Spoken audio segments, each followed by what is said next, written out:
전직 대통령 2명이 나란히 수의를 입고 법정에 선 불명예의 순간. 대한민국 국민이라면 모를 리 없는 이 사진. 이곳은 서울중앙지법 417호 대법정입니다. 박근혜 국회의원을 징역 24년 및 벌금 180억 원에 처한다. 전두환, 노태우, 박근혜, 이명박.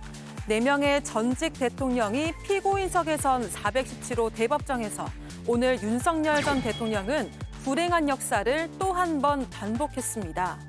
30년 전 이 법정에서 사형을 구형받은 전두환 피고인과 똑같은 혐의로 법정에 선 겁니다. 대학생 때 그때 현 대통령 아니고 그때 최고의 실권자였지. 곧 대통령 한 2달 후에 대통령이 됐지. 추계로 기소된 전두환 무기징역 이렇게 선고를 했는데 내란 우두머리 혐의 피고인에게 무기징역을 내린 대학생 윤석열은 지금 이 시각 같은 혐의로 결심 공판을 받고 있습니다.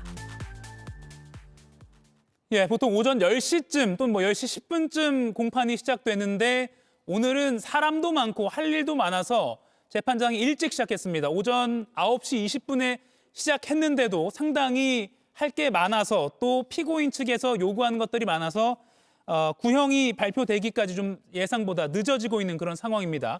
지금 보고 계시는 영상은 조금 전 법원이 제공한 오늘 오전 내란 재판 결심 417호 대법정 내부 모습입니다. 조금 전에 법원 측에서 방송사로 배포를 했기 때문에 아마 시청자 여러분께서 TV에서는 가장 빨리 볼 수 있는 것으로 저희도 보입니다. 이승훈 변호사님, 자정을 넘어서 구형량이 나올까요? 어떻게 예상하세요? 자정이 넘어서 구형량이 나올 가능성이 매우 높은데 문제는 제가 봤을 때 구형을 못할 수도 있겠다 이런 생각이 들어요. 김용현 전 장관이 지금 서증조사만 해도 몇 시간째 하고 있거든요. 저희가 일반적으로 재판할 때 서증조사는 간단히 끝나요. 이 다툼이 없는 증거에 대한 조사이기 때문에 변호사가 별다른 의견이 없습니다 하면 그냥 바로 그냥 금방 끝나는 거거든요.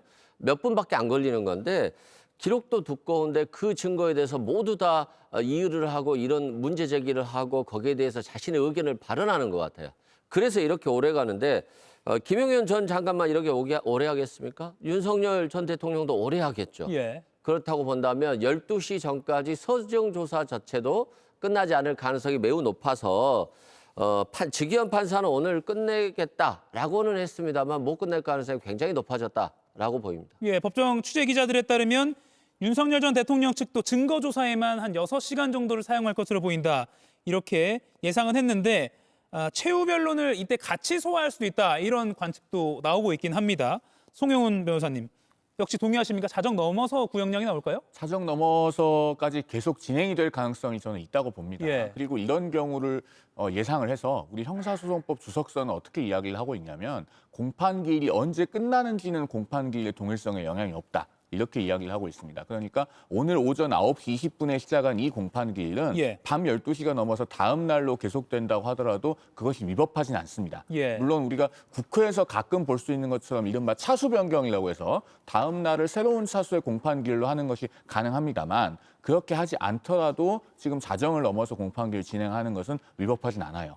다만 이렇게 절차가 진행이 됐을 때 이제 피고인이나 변호인이나 심지어 재판부까지도 상당히 물리적인 어려움을 겪을 것 같긴 합니다. 그러면은 별도의 공판기를 한 번 더 지정을 해서 오늘 다 하지 못한 피고인들의 최후 진술은 나머지를 다음 기일에 들을 것인가라는 것도 고려해 볼 수는 있는데 만약에 그렇게 하는 경우가 발생하더라도 전체적인 재판 절차가 지연되지는 않을 것 같아요. 왜냐하면 이러한 대형 사건들은 변론을 종결하고 나서 재판부가 그때부터 판결문을 쓰기 시작하면 적시에 처리하기가 대단히 어렵습니다. 그래서 통상적으로 이런 사건들은 재판부가 공판기를 한 번 진행할 때마다 별도로 그때그때 정리 메모를 해둡니다. 그리고 또 그때그때 정리가 가능한 사항들은 각 논점별로 판결문 초고를 미리 써두기도 합니다. 그렇기 때문에 최후 진술과 같은 절차가 오늘 다 끝나느냐 아니면 며칠 뒤에 혹시 한 번의 공판기를 더 열어서 마치게 되느냐는 사실 전체적인 선고 일정에는 영향을 미치지 않을 것으로 보고 다만 이제 변호인과 피고인이 더 피곤하냐 덜 피곤하냐의 문제만 남았다고 보여집니다. 지금 화면 좌측으로 저희가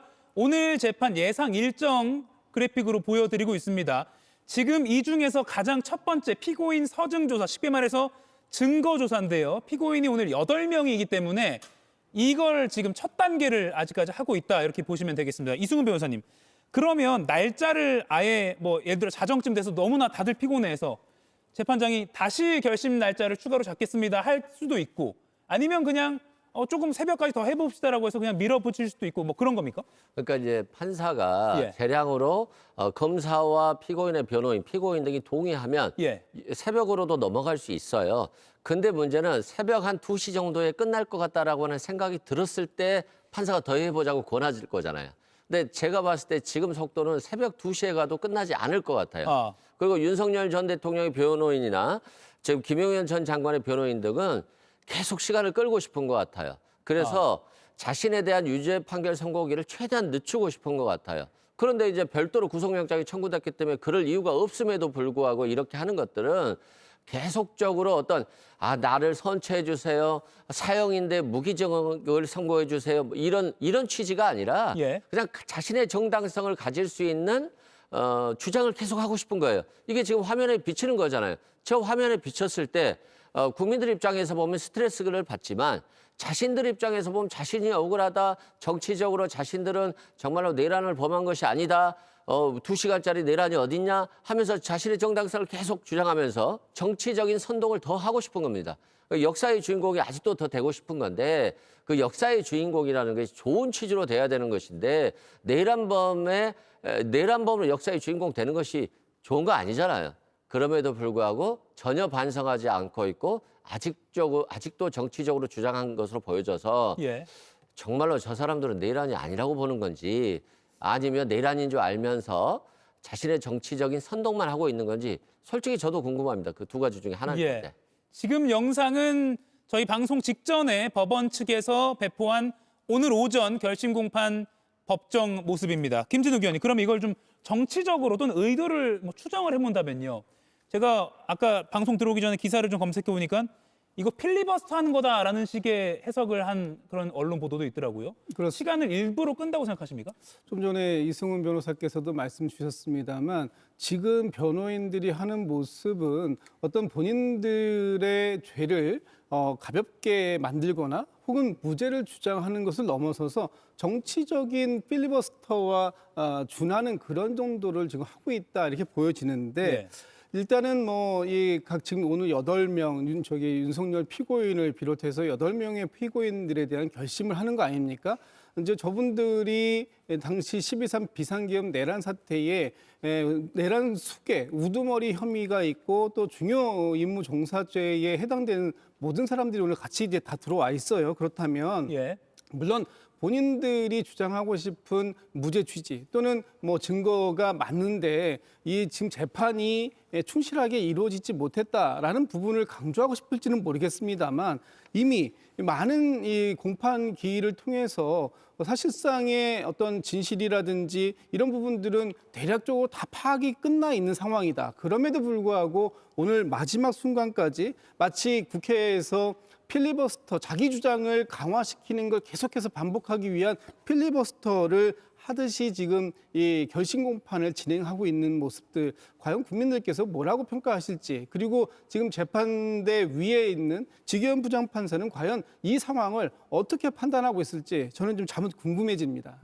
김윤영 의원 의견까지 좀 들어볼게요. 지금 예상보다 늦어지고 있습니다. 신문사들이 긴장할 것 같아요. 사실 뭐 자정쯤까지는 결론이 나와야 이걸 인쇄를 들어가거든요. 근데 자칫 내일 아침 신문에 구형량이 보도가 안 될 수도 있어요. 그러니까 윤 전 대통령도 그런 사실을 분명히 인지하고 있을 겁니다. 윤 전 대통령과 피고인 8명도 이런 사실을 인지하고 있으면 이러한 점을 10분 이용할 겁니다. 국민적 관심도가 높다는 것은 아마 이번 1심 구형이 가장 높을 수도 저는 있다고 보거든요.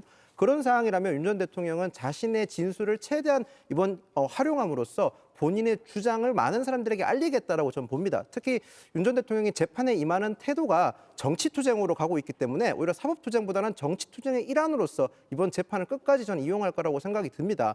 이러한 점에 있어서만큼은 그러면 재판 중계를 과연 2심에서도 계속 해야 되는가, 그런 부분에서도 한번 심사숙고할 필요가 저는 있다고 봅니다. 국민들께서 물론 지대한 관심을 가지는 부분이 있었기 때문에 1심에서는 재판 중계를 했었지만 2심에서도 같은 내용의 지지면밀이 계속 이어질 경우에 국민적 피로도도 높아지고 오히려 더 정쟁 요소도 더 많아지는 만큼 그런 부분까지도 한 번 더 후차에 있어서는 고려를 해야 되는 게 아닌가 그런 생각도 듭니다. 그러니까 마이크를 씌워준 것에 대한 부작용도 고려해야 된다. 뭐 이런 취지군요.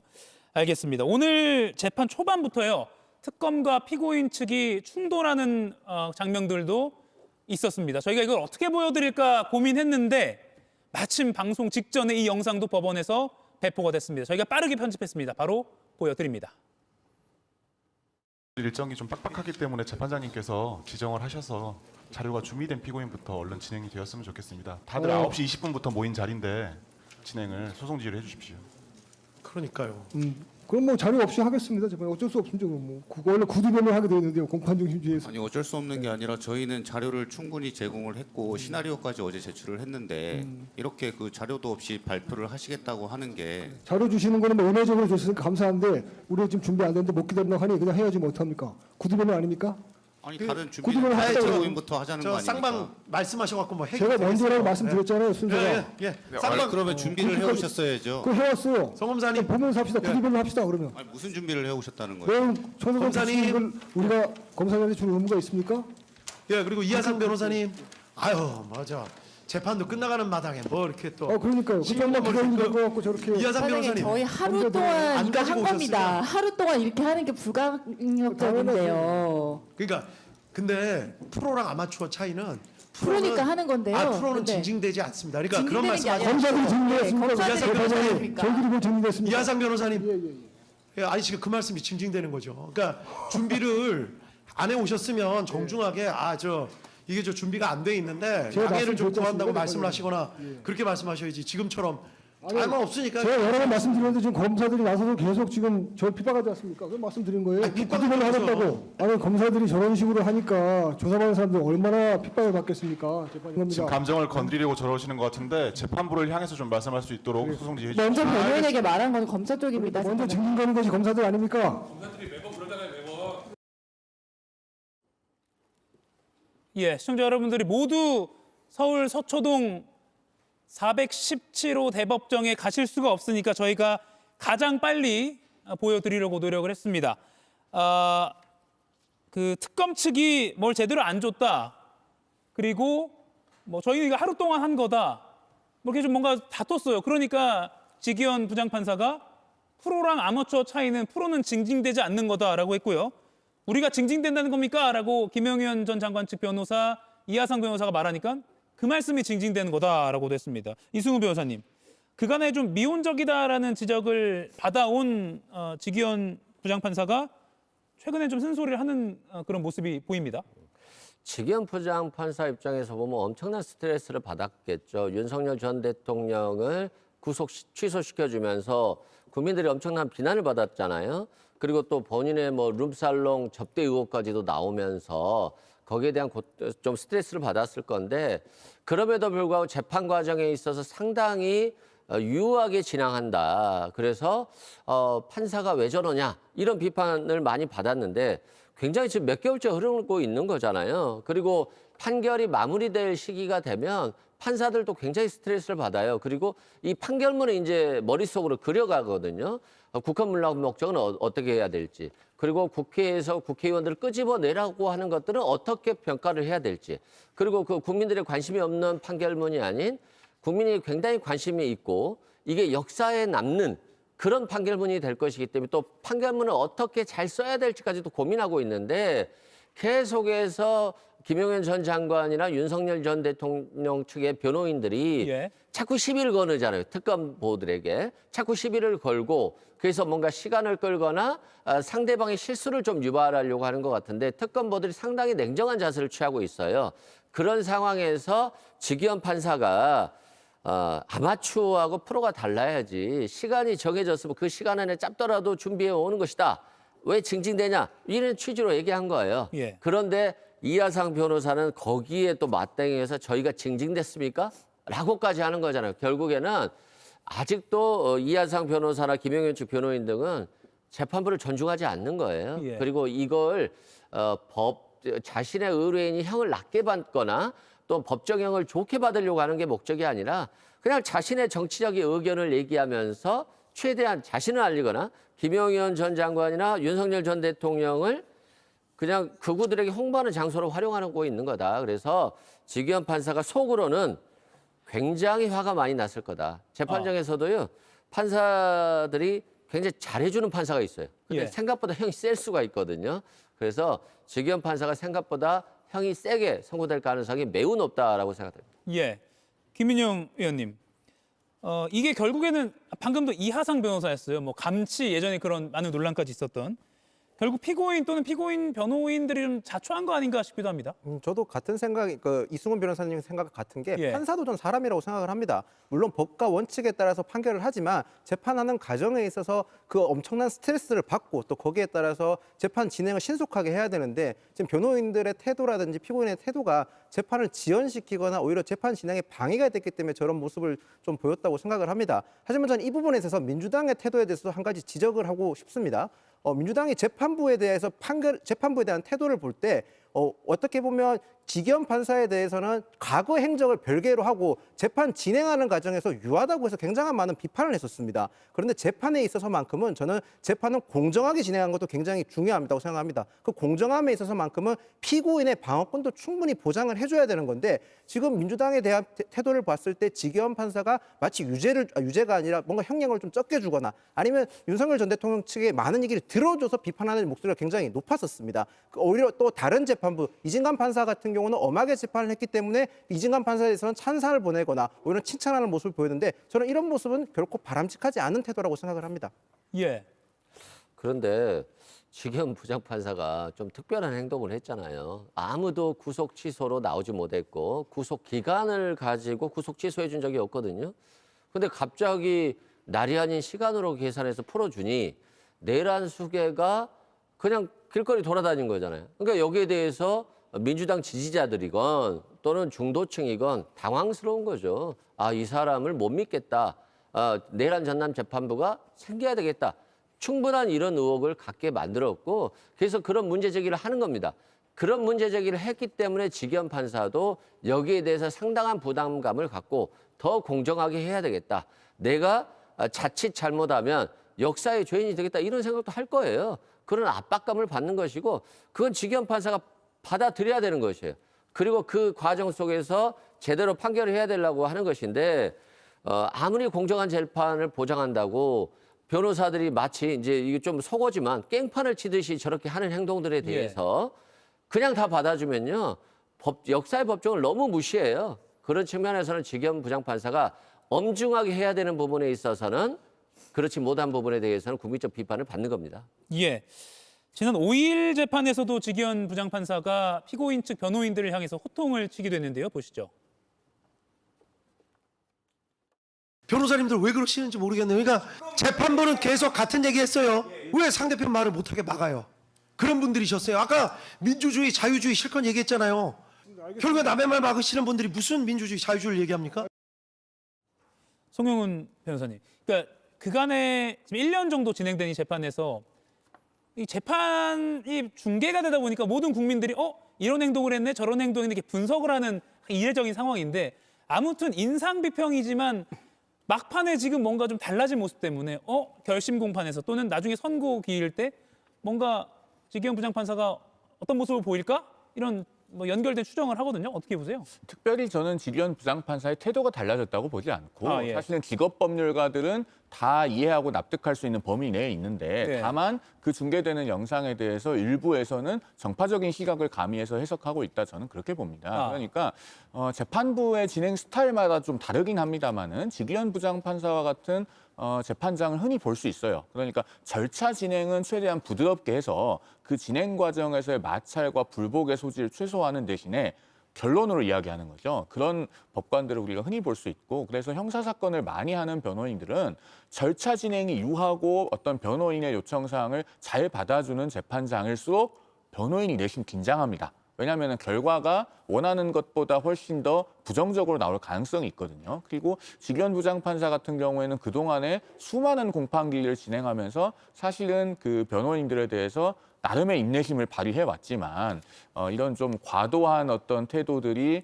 변호인들로부터 계속 보임으로써 이제는 어느 정도의 수인 한도 그러니까 인내심의 한계를 초과하는 것이 아닌가 그렇게 보여집니다. 그래서 참다 못해서 남의 말 막으시는 분들이 무슨 자유주의, 민주주의 이야기하느냐 이런 언급을 하게 된 것도 아마 이제는 더 이상 참다 못해서 법정에서 공개적으로 그런 호통에 가까운 말을 하게 된 것이다 이렇게 보여집니다. 예. 자, 그러면 시청자분들께서도 또 언론도 중요하게 지금 보고 있는 것, 구형량이 어떻게 될 것인가를 좀 이 패널 분들과 예측을 해볼게요. 어제 내란 특검팀은 오후 3시부터 한 6시간 정도 마라톤 회의를 했다고 합니다. 무기징역 의견이 있었고 사형 의견이 있었다로 알려져 있습니다. 무기징역을 고려하는 의견도 있었다고 보이고 또 어떤 언론 보도에서는 뭐 무기징역에 더 무게가 쏠렸다. 근데 또 다른 보도에서는 뭐 사형 쪽이다. 뭐 갈립니다. 그래서 뭐 결국에는 바로 이 사람 조은석 특검이 직접 결정을 하게 됩니다. 김진욱 의원님, 조은석 특검이 내란 특검 수사 결과를 발표할 때를 또 예측해 보면 반대 세력을 제거하고 권력을 독점 유지할 목적이었다라고 명확히 했습니다. 이렇게 비춰보면 좀 어떻게 예상하세요? 일단 법정 최고형을 선고해야 된다는 쪽에 조금 더 무게가 실리는 것 같습니다.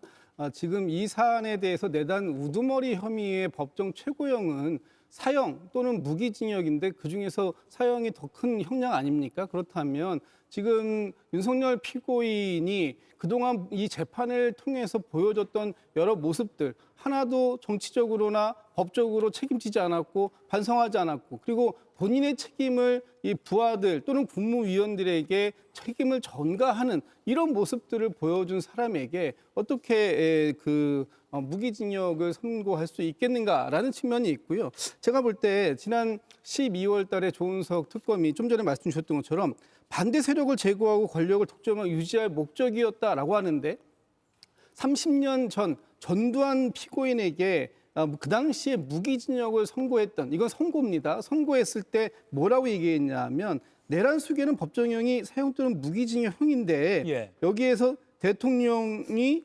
지금 보여줬던 모습들 그런 모습들은 이거는 무기징역 이상의 형을 받아야 된다라는 것이고요. 그런 측면에서 봤을 때 지금 대통령이 본인 스스로의 권력을 더 유지하고 독점할 목적으로 반대 세력을 제거하려고 했었고 특히 계엄군을 통해서 헌법기관인 국회와 또 중앙선거관리위원회를 침탈했던 그런 모습들에 대해서는 성공 유무와 관계없이 무조건 법정 최고형을 구형해야 한다 이런 생각이 듭니다. 예, 송영훈 변호사님, 유혈 사태 없었으니까 사형까지도 좀 과하지 않나라는 의견도 있긴 있더라고요. 어떻게 보십니까? 일단 지난주 우리 방송에서도 제가 말씀을 드렸습니다마는 대한민국 대법원은 2016년을 끝으로 사형 확정 판결을 선고한 사례가 없습니다. 그리고 대법원이 일관되게 어떻게 판시하고 있냐면 사형 선고는 예외적으로 정당화되어야 하는 사정이 있다라고 여러 사건에서 이야기하고 있습니다. 즉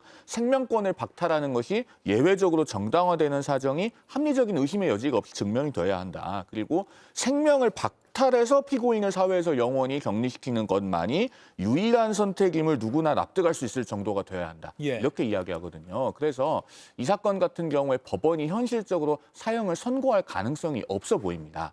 그렇기 때문에 사형을 굳이 구형하는 것이 일단 법적인 실익이 있는지 모르겠어요. 물론 의견 제시로서의 의미가 있을 수는 있겠으나 법원의 선고에는 영향을 미칠 가능성이 거의 없고 특히나 사형을 구형을 했는데 법원이 사형이 아닌 다른 형을 선고했다고 했을 때 그러면 특검이 거기에 대해서 항소할 것이냐의 문제가 뒤따릅니다. 즉 윤석열 전 대통령에 대해서 사형을 선고하지 않았다고 특검이 극구 항소를 하게 되면 정말 이 사람에 대해서는 한마디로 죽여야 됩니다라고 이야기하는 것밖에 안 되거든요. 그러면 사회적으로 굉장히 큰 논란이 발생할 수 있습니다. 그래서 법적인 실익이 일단 의문시되고 또 한 가지는 우리가 정치적으로 미칠 파장에 대해서도 생각을 해봐야 되는 게 무기징역을 구형하는 것이 아니고 사형을 구형했을 때는 우리 사회 일각의 이른바 윤어게인 세력에게 또다시 땔감을 제공할 수 있습니다. 그분들이 거리에 나와서 정치적인 구형을 통해서 전직 대통령을 굳이 생명을 박탈하려고 든다. 라고 주장을 하면서 여러 가지 또 주의 주장을 펼치게 되면은 그것이 과연 우리 사회에 도움이 되는 길일까? 여기에 대해서도 특검이 깊은 숙고 끝에 의사결정을 했기를 바람하지 않습니다. 그러면 사형보다는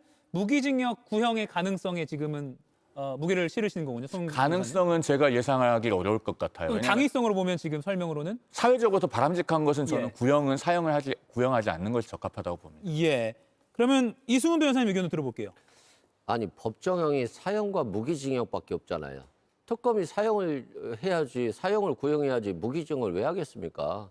선택의 여지가 없어요. 특검은 사형을 구형하고 법원에서 판사가 무기징역을 선고할 가능성은 높죠. 그런 측면에서 저는 뭐 구형량과 관련해서 오랜 6시간 마라톤 회의를 했다는데 윤석열 전 대통령에 대한 마라톤 회의는 아니었을 것 같아요. 저는 이 부분은 사형으로 정리가 될 것 같고 나머지 중요범죄 임무 종사자들에 대해서 어떻게 구형할 것인가가 시간이 많이 걸렸을 것이다. 특히 조지호 경찰청장과 김봉식 서울청장 같은 경우는 갑자기 계엄 선포 몇 시간 전에 안가로 불러서 계엄할 거야, 국회 막아 이런 거잖아요. 예. 이 사람들은 벙 쪘잖아요. 어떻게 해야 되는 것인가. 그리고 나서 어정쩡하게 방어를 했죠. 그렇기 때문에 윤석열 전 대통령 때문에 어쩔 수 없이 끌려 나와서 이런 나쁜 짓을 했는데 이 사람들에 대한 구형을 도대체 얼마를 해야 될까? 이런 고민들이 있는 거예요. 그래서 윤석열 전 대통령은 아직도 야당 탓하고 심지어 한동훈 탓하고 또는 국민 탓을 하고 엊그제는 또 국무위원 탓까지 하잖아요. 왜 나를 안 말렸느냐. 아니 국무위원들은 윤석열 전 대통령 때문에 이유 없이 조사받고 재판받고 이러고 있는 상황 아니겠어요?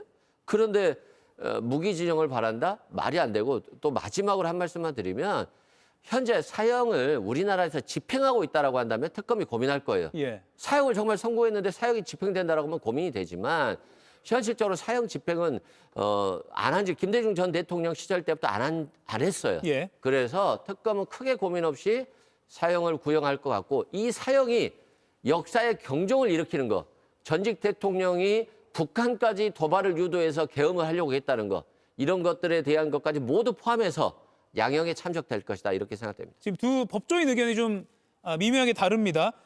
사형제가 실질적으로 우리가 폐지됐다고 보고 있기 때문에 그래서 송영훈 변호사는 그래서 오히려 구형도 그리고 선고도 무기징역으로 갈 것이다 또는 가야 한다라는 취지로 사회적 소모적 그런 논란이 없게 하기 위해서요. 하지만 이승훈 변호사님은 오히려 사형제가 실질적으로 집행이 되지 않고 있기 때문에 특검은 오히려 부담 없이 사형을 구형할 가능성이 있다 이렇게 예측을 하셨습니다. 그러면 김윤영 의원 의견까지 좀 들어볼게요. 그러니까 저희가 이 사법 판결이 나오면 이제 더 이상 이 사건 내란 관련된 사건 관련해서는 끝이 나야 되는 거지 않습니까? 근데 만약에 사형을 구형하게 됐었을 때 그렇게 됐을 때 아까 송영훈 변호사께서 지적하셨지만 현재 우리나라 정치 상황상 극단이 양극화로 달리고 있지 않습니까? 특히 저희 오른쪽 보수 진영에서 가장 오른쪽에 있으신 분들은 이 사형이 구형되면 굉장히 큰 반발을 불러일으킬 겁니다. 또다시 혼란이 시작될 수도 있다고 봅니다. 그렇기 때문에 단순하게 사형이 폐지됐기 때문에 사형을 구형할 수 있다 이런 논리로 접근하는 것보다는 물론 이 재판이 사법적 절차에만 따라서 가야 되는 게 맞지만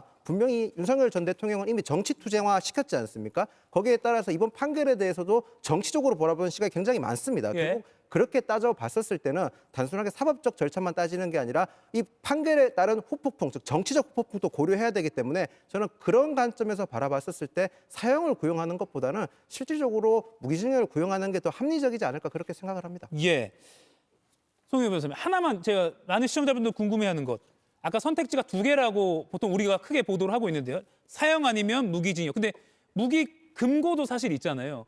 무기금고를 선택할 가능성은 제로입니까? 일반적으로 이런 종류의 사건에서 금고형을 잘 구형하지 않죠. 예. 그러니까 금고형은 징역과 달리 이제 강제 노역이 없는 것인데 거의 선택지에서 배제됩니다. 사실 금고형을 구형하는 경우는 애초에 법정형이 금고형인 경우, 그러니까 대표적으로 이제 업무상 과실치사 같은 것이죠. 예. 그런 사건에서는 금고형을 구형할 수 있지만 이런 사건에서 금고형을 선고한 예도 제가 잘 기억하지 못하고 실제로 특검도 이 무기금고는 애초에 논의의 대상이 아니었던 것으로 보입니다. 내부 회의에서. 그렇기 때문에 논외로 하고 아마 사형과 무기징역 중에 구형을 할 것이고 그다음에 이제 법정형이 사형과 무기징역이라고 해서 실제로 선고가 저것만 가능하냐면 그렇지는 않고 예. 형법상 장량 감경이라고 하는 게 있기 때문에 무기징역을 한 단계 감형하면 유기징역이 됩니다. 그렇게 해서 징역 10년에서 50년까지가 가능합니다만 특검을 구형을 할 때는 법정형보다 더 아래로 내려가서 구형하는 경우는 현실적으로 거의 보기 어렵거든요. 그렇기 때문에 저 둘 중에 구형을 하게 될 것이다. 그리고 그중에서는 그래도 사형을 구형하지 않는 것이 사회적 논란을 줄이는 길이다라는 점은 앞서 말씀드린 바와 같습니다. 예, 지금 이 시각 8명의 피고인이요. 417호 법정, 가장 큰 법정이죠. 여기에 있습니다. 그리고 이 417호 법정, 지금 보시는 것처럼 많은 전직 대통령들이 거쳐간 어떻게 보면 불행한 역사의 현장이기도 합니다. 김인영 의원님, 417호 법정, 이 역사, 불명의 역사 언제까지 반복될까요? 저는 이제는 개헌을 해야 된다고 생각을 합니다. 87년 헌법체제는 분명히 훌륭한 체제였습니다. 그 체제에서 물론 제왕적 대통령 제도라는 폐단이 있었지만 그때 당시 시점으로 봤었을 때 87년 헌법체제는 충분히 당시 국민들의 민주주의 수기를 충분히 반영했었지만 현재 시점에서는 그 숙명이 다했다고 저는 생각을 합니다. 그렇기 때문에 이를 극복하기 위해서는 반드시 개헌을 통해서 정치적 진영을 좀 바꿔야 한다고 생각을 합니다. 현재 상황에서는 제왕적 대통령 제도로 인해서 권력이 대통령과 총선이 같이 이겼으면 모르겠지만 그렇게 그러니까 총선이 특정 정당이 이기고 대통령이 다른 정당에서 배출됐을 경우에는 결국 정치적 진영의 극단화로 인해서 타협이 전혀 되지 않고 있습니다. 대화 타협이 상실된 지는 꽤 오래됐지 않습니까? 결국 이런 상태에서 개헌이 없다면 지속적으로 정치적 분쟁은 계속 일어날 수밖에 없고 그 분쟁의 끝은 윤석열 전 대통령 같이 저렇게 극단적인 방법을 사용하는 수도 있지만 그렇지 않더라도 결국에는 서로를 상대적으로 공격하고 비난과 비판을 위한 비판만 이어지기 때문에 저는 반드시 개헌을 통해서 정치 진영을 바꿔야만 이런 비극을 더 막을 수 있다고 생각을 합니다. 예, 417호 법정이 사실 뭐 보도를 저희도 많이 해드리는데 역사적인 현장이 계속되고 있습니다.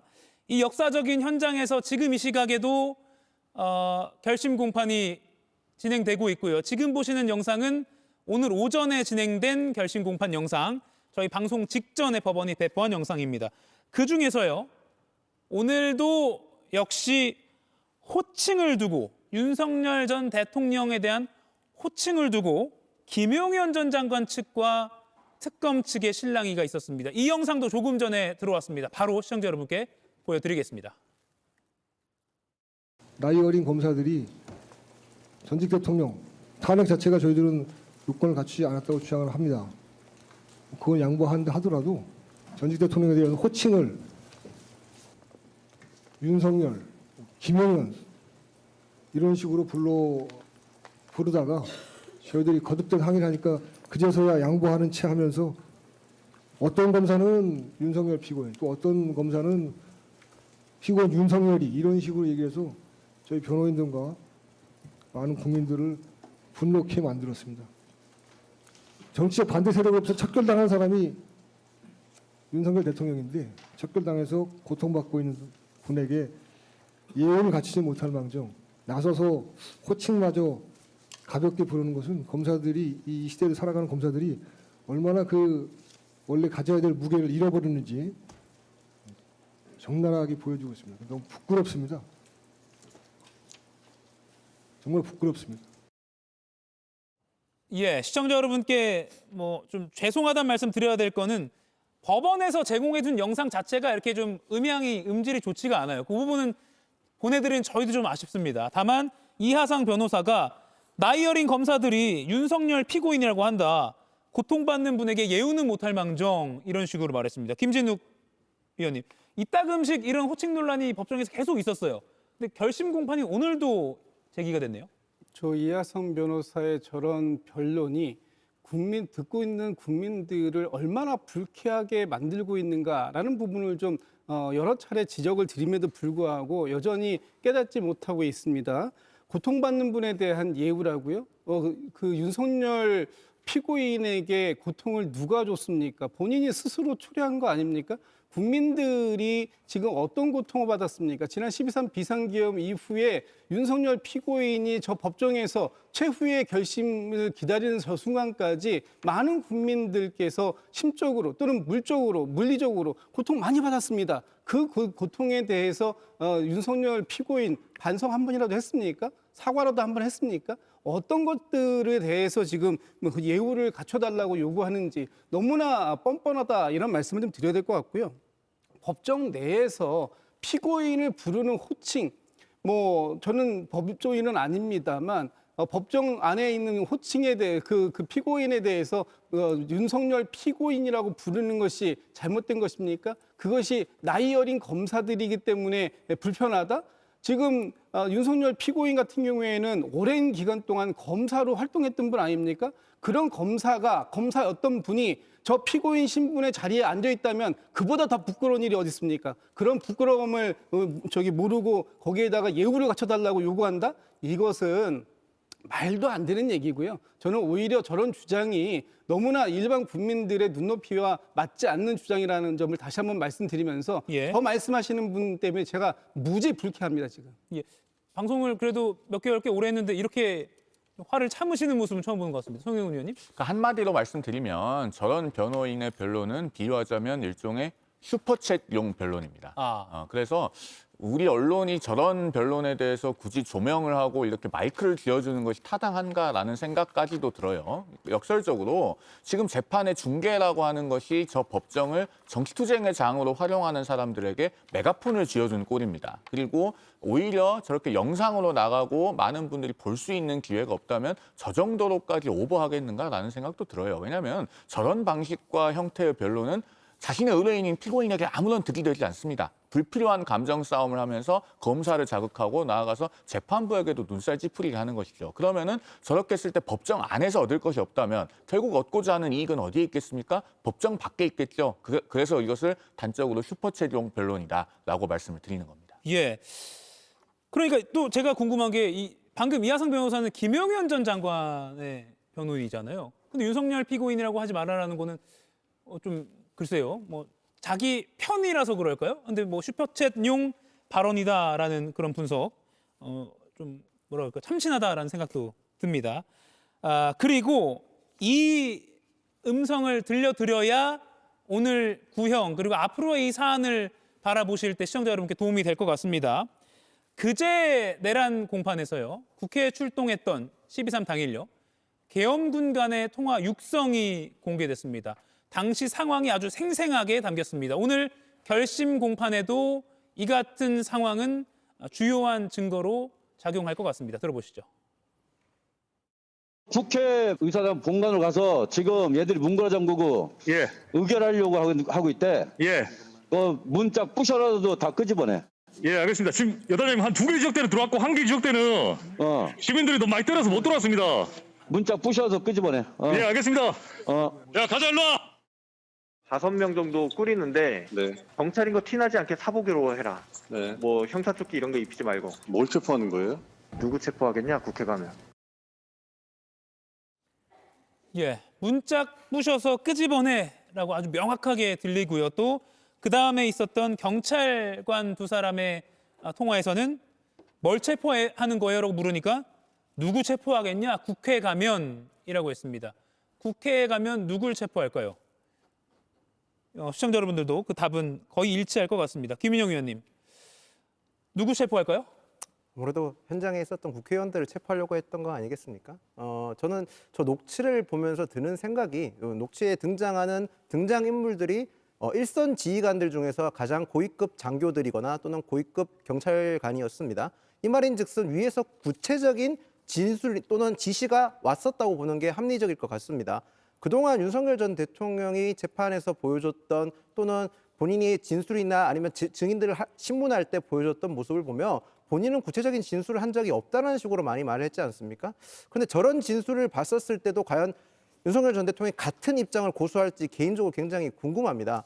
어찌 보면 군은 상명하복 하는 조직이고 저희가 모두 다 군 생활을 해봤을 때 보면 아시다시피 일선 지휘관들은 저렇게 구체적인 진술을 개인적으로 독단적으로 판단해서 내리지는 않습니다. 위에선가 분명히 구체적인 지시가 있었기 때문에 했다고 보는 게 저희가 모든 경험을 통해서도 알 수 있는 내용일 것 같습니다. 오늘 저 윤석열 전 대통령의 최후 진술이 어떤 내용이 나올지는 모르겠지만 분명한 것은 저는 군에 대한 저 일선 장병들, 저 계엄에 투입됐던 일선 장병들에 대한 사과가 분명히 있었으면 저는 개인적으로 바라겠습니다. 이승훈 변호사님, 지금 이러한 통화 내용 또는 무전 내용, 물론 두 번째 애들은 경찰 관계자들 내용은 지난 5월에도 한번 법정에서 공개가 된 적은 있습니다만 앞서 들은 그 여단장과 대대장관의 무전 내용은 상당히 국민들, 시청자분들께서도 문짝 부숴서 끄집어내라는 말을 명령을 했다. 이거는 구형량 또 나중에 있을 2월 초쯤에 있을 선고에도 상당한 영향이 있을 것 같습니다. 상당한 영향이 있죠. 이미 뭐 총으로 쏴서라도 끄집어내 이런 얘기들 다 있었잖아요. 그리고 또 홍장원 전 차장 같은 경우도 체포 명단이 있다라고 했잖아요. 근데 그것들에 대해서 계속 사실이 아니다, 내가 그런 말을 한 적이 없다라고 해서 계속 국민들을 혹세무민하면서 거짓말을 했습니다만 이런 정황 증거들이 다 있는 거예요.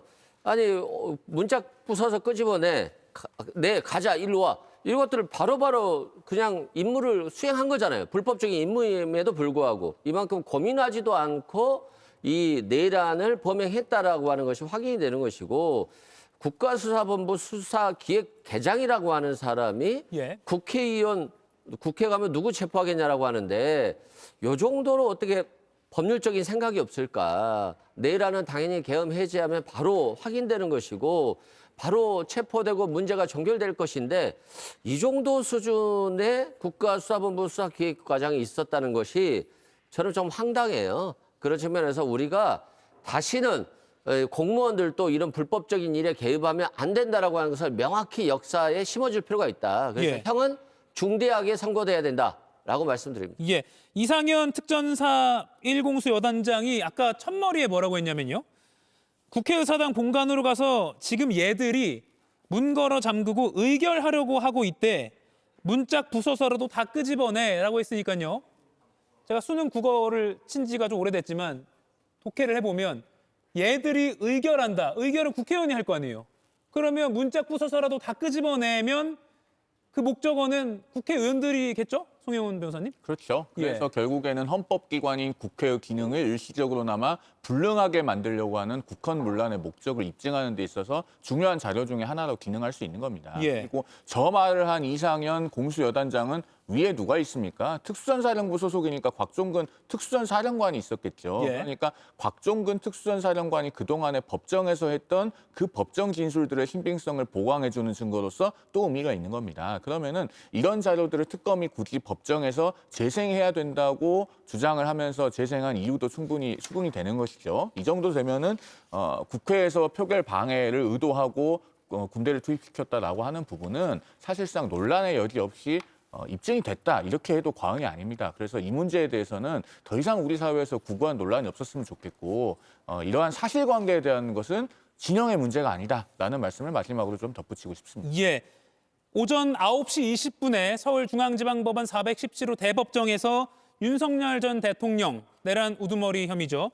그리고 내란 중요 임무 종사 혐의, 김용현 전 장관 등등 총 8명이 결심 공판을 진행하고 있습니다. 오늘 특검이 윤 전 대통령에게 사형이나 또는 무기징역이냐 둘 중에 하나의 형을 구형할 것으로 보입니다. 다만 그 시각은 예상보다는 계속 늦어져서 오늘 자정쯤 또는 내일 새벽까지도 예상이 나오고 있습니다.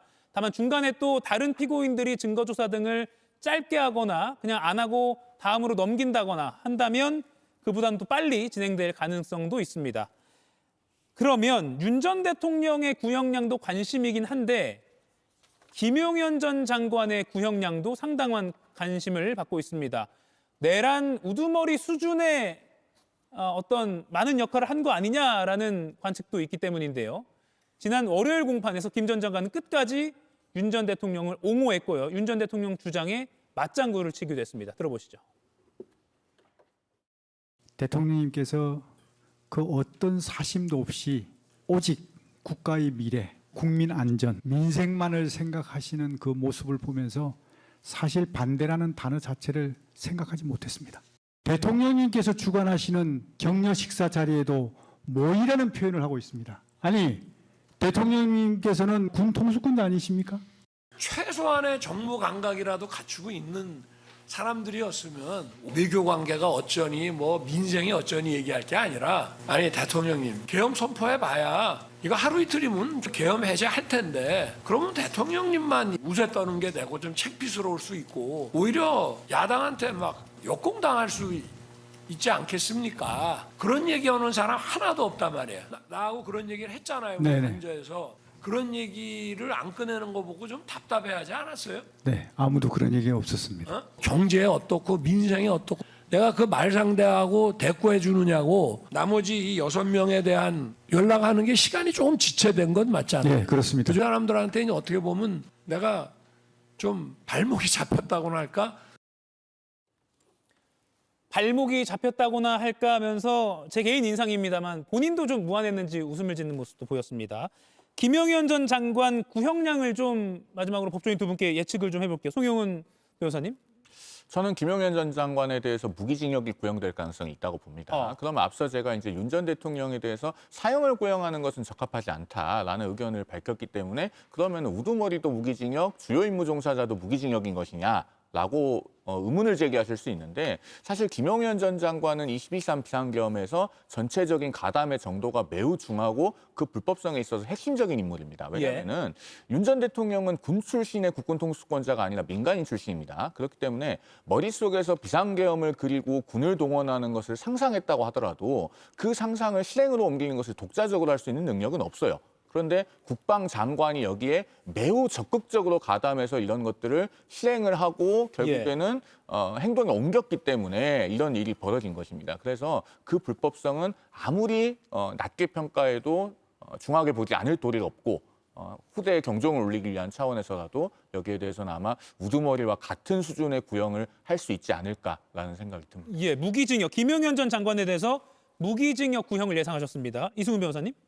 제가 생각했을 때 한 30년 정도 구형할 것 같아요. 무기징역은 아닐 것 같고요. 그 이유는 지금 반성하지 않는 모습에 있어서는 형은 세다라고 볼 수 있습니다만 지금 말하는 태도를 보면 정상적인 사고를 가지지 않는 분 같아요. 그냥 윤석열 전 대통령에게 가스라이팅 돼가지고 그냥 윤석열 전 대통령 하는 말이 뭐 무조건 다 맞다라고 하는 사람이거든요. 자기 자신보다는 윤석열 전 대통령을 앞세우는 사람이기 때문에 이 사람의 양형에 있어서는 오히려 조금 감형될 수도 있다. 그래서 한 징역 30년 정도 구형할 것 같고 한덕수 전 총리에 대해서 15년 정도 구형했거든요. 근데 한덕수 전 총리보다 훨씬 더 잘못된 것을 했기 때문에 저는 30년 정도 보고 있고요. 윤석열 전 대통령 마지막 저 모습 좀 황당합니다. 하다 못해 국무위원 탓하잖아요. 자신 때문에 뭐 물론 국무위원들도 잘못했습니다만 자신이 계엄을 하지 않았더라면 편하게 노후를 즐길 수 있는 사람이잖아요. 근데 지금 감옥 가가지고 5년을 받을지 10년을 받을지 20년을 받을지 모르는 사람들 앞에서 너희들이 외교와 경제만 얘기했지 내가 민주당에 의해서 역풍 불 줄 몰랐다는 거야? 라고 하는 얘기를 하는 자체가 너무 황당하고 구형은 사형이 확실할 것 같다라고 생각됩니다. 예, 윤 전 대통령에 대한 구형은 사형을 예측하셨습니다.